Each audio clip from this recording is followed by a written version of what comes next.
বাবা, তোমার আশীর্বাদে এই বাড়িটা আমি কিনতে পেরেছি। না, তুমি তালাটা খোলো।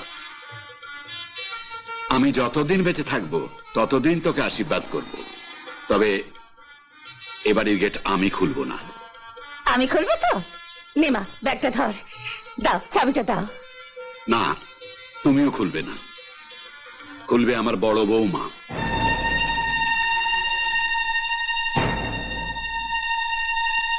বৌমাই তো গত 4 বছর ধরে তপনের পিছনে লেগে থেকে এই বাড়িটা কিনিয়েছে, নইলে হতো এই বাড়িটা?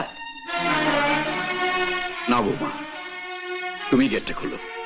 না বাবা, মা থাকতে আমি খুলবো কেন? নিন মা।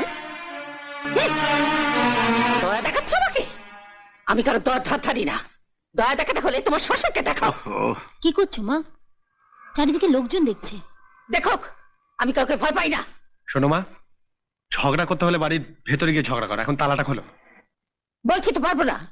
তোর বড় বৌদিকে দে, ওর স্বামী বাড়ি কিনেছে, দয়া করে আমাদের থাকতে দেবে। কি অধিকার আছে আমার এই বাড়িতে? অধিকার কেউ কাউকে হাতে ধরে দেয় না, নিজের ব্যবহার দিয়ে আদায় করে নিতে হয়। কি বললে? আমার ব্যবহার খারাপ? মা, না বাবা, তুমি গেটটা খোলো। না, আমার কথা যদি দাম নিতে চাস তাহলে তালা খুলবে বড় বৌমাই। বৌদি, দেরি করো না, গেটটা খোলো তো। নাও।